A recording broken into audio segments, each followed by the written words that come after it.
Saudações especiais a todos, que Deus abençoe a todos de forma rica, poderosa e extraordinária.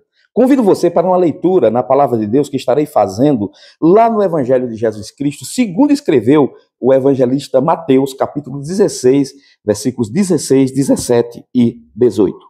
E Simão Pedro respondendo disse: Tu és o Cristo, o Filho do Deus vivo. E Jesus respondendo disse-lhe: Bem-aventurado és tu, Simão Bajonas, porque não foi carne e sangue quem tu revelou, mas meu Pai que está nos céus.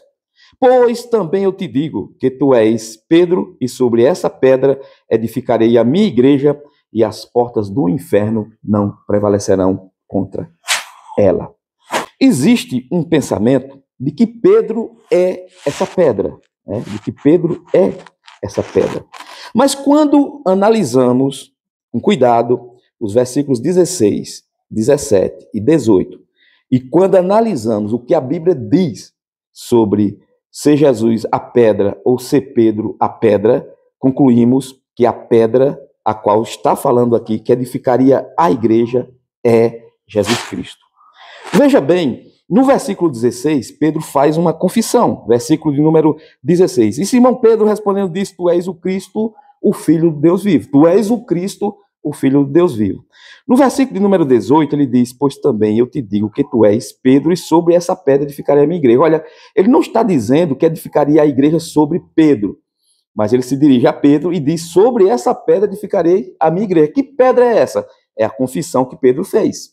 A confissão que Pedro fez é a pedra a qual a igreja está edificada. A confissão que Pedro fez é a seguinte: Tu és o Cristo, o Filho de Deus vivo.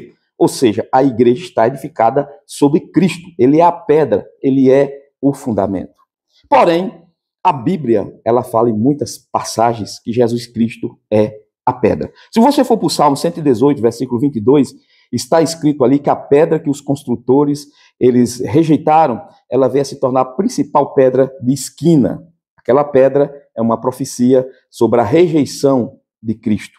Em Mateus, capítulo 21, versículo de número 42, ali Jesus Cristo faz menção ao Salmo 118, versículo 22, como também lá em Lucas, capítulo 20, versículo 17.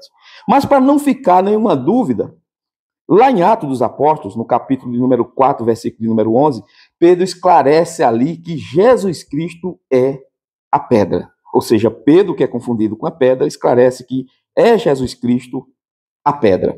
E quando você lê o finalzinho do versículo 18, ele diz o seguinte: E as portas do inferno não prevalecerão contra ela. Você entende que essa igreja jamais teria condições de ser edificada sobre um homem, um ser humano comum. A Bíblia diz em Romanos 3, 23 que todos pecaram. A Bíblia diz em Salmo 51, versículo 5, em pecado fui gerado, em iniquidade me concebeu minha mãe. Ou seja, o ser humano ele é falho. O ser humano é falho.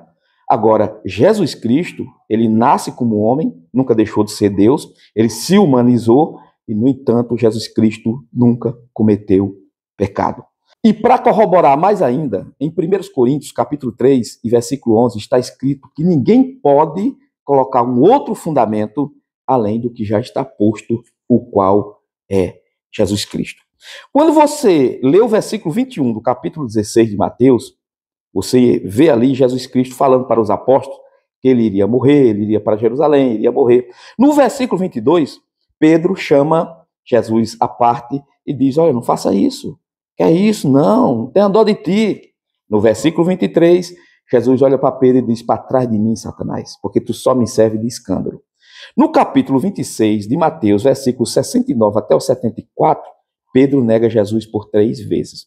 Como pode a igreja de Cristo ela ser edificada sobre um ser humano comum? Pedro, como todos os grandes homens da Bíblia, falharam de algum modo, porque a Bíblia diz que todos pecaram. Não tira as virtudes, não tira aqui as qualidades de Pedro. Pedro foi um grande homem, mas ele também cometeu falha. Como pode ser Pedro essa pedra? Não tem como ser. Tem ainda um outro detalhe. A palavra Pedro, do grego, é Petros. Petros significa pedra. A palavra pedra ali, usada no versículo 18, sobre essa pedra edificarei a minha igreja, não é Petros, é Petras. Agora, qual a diferença? A diferença é que Petros é o nome de Pedro, no grego. E Petros ali quer dizer uma pedra que pode ser arremessada, fragmentos de pedra. Mas quando ele usa não Petros e usa Petras, a palavra Petras quer dizer, do grego, traz consigo o sentido de uma rocha grande, uma rocha firme, que não pode ser jogada à mão. Né? Então, a confissão que Pedro fez, tu és o Cristo, o Filho de Deus vivo, é essa a pedra sobre a qual Jesus edificou a sua igreja, sobre ele mesmo. Ele comprou com seu sangue, morreu por a igreja, ele edificou sobre ele. É isso aí, um forte abraço a todos.